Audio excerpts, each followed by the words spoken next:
राधे रानी के चरणों में नमन करते हुए मैं डॉक्टर ए बी चौबे आप सभी महानुभावों का हार्दिक स्वागत और अभिनंदन करता हूँ। दोस्तों, मेरी पहली काव्य कृति रेतीले कोने में हरी धूप सी आस बहुत शीघ्र आपके सम्मुख होगी। इस कृति में कुल 65 कविताएं हैं जो विविध रंगों में सजी हुई हैं। मेरा विश्वास है कि ये रचनाएं आपको पसंद आएंगी। इस काव्य संकलन का आमुख पश्चिम बंगाल के तत्कालीन राज्यपाल आदरणीय केशरीनाथ त्रिपाठी जी द्वारा लिखा गया है। उन्होंने विस्तार से मेरी रचनाओं पर प्रकाश डाला है। इसके अलावा सागर विश्वविद्यालय के हॉस्टल के मेरे मित्र प्रसिद्ध सिने कलाकार आशुतोष राणा ने भी कुछ पंक्तियां इस संकलन के विषय में लिखी हैं। इनके अलावा सुप्रसिद्ध कवयित्री कीर्ति काले, ओज के सशक्त अंतर्राष्ट्रीय हस्ताक्षर भाई विनीत जैन, गीतों के सुकुमार कवि भाई यशपाल यश और साहित्य भूषण से सम्मानित डॉक्टर राम सनीलाल शर्मा यायावर जी ने भी इस कृति के विषय में अपनी सद्भावनाएं दी हैं।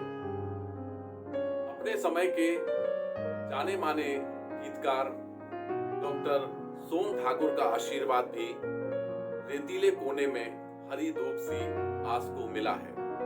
दोस्तों, इस काव्य कृति की रचनाएं आपको निश्चित रूप से अपने अंदर तक झंझोड़ती हुई प्रतीत होंगी, क्यों मेरी ये रचनाएं किशोरावस्था से लेकर युवा वर्ग तक की मनोभावनाओं को आपके सम्मुख लाने का एक प्रयास है। मेरी कविताओं का कथन बिल्कुल सीधा, सरल, सपाट और आडंबर से दूर है। आप मेरी पुस्तक को पढ़कर ऐसा महसूस करेंगे कि कहीं ना कहीं मैं आपकी बात कह रहा हूं। भोज के कवि विनीत चौहान ने लिखा भी है कि आपकी रचनाएं पढ़कर ऐसा लगा कि ये मेरी भी दास्तान है।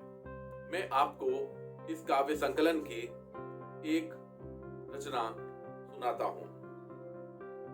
तुम मुझको यदि मिल भी जाते, कुसुम सुकोमल खिल भी जाते, मैं मुस्काता तुम मुस्काते, तो क्या पुष्प नहीं मुरझाते।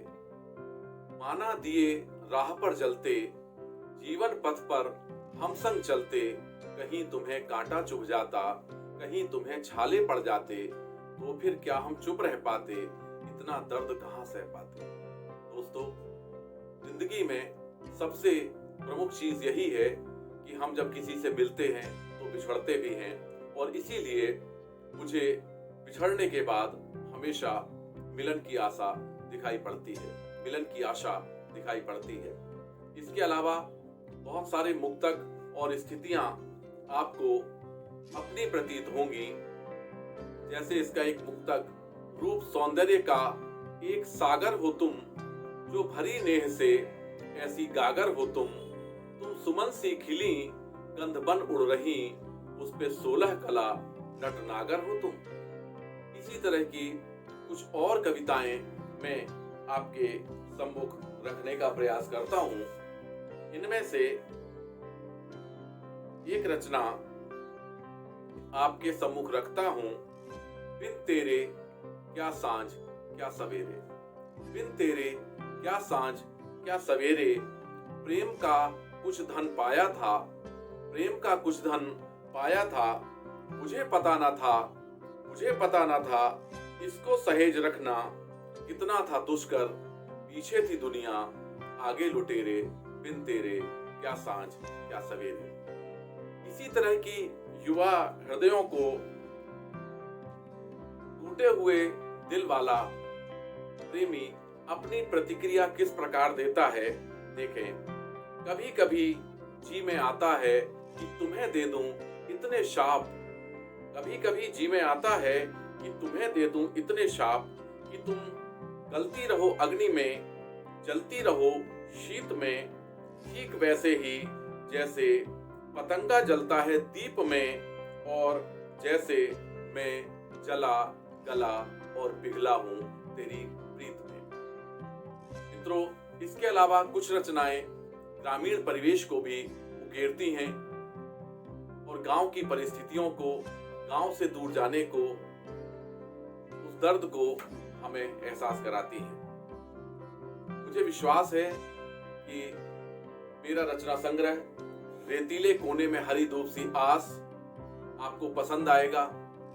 इसकी प्रत्येक रचना आपको अपनी लगेगी।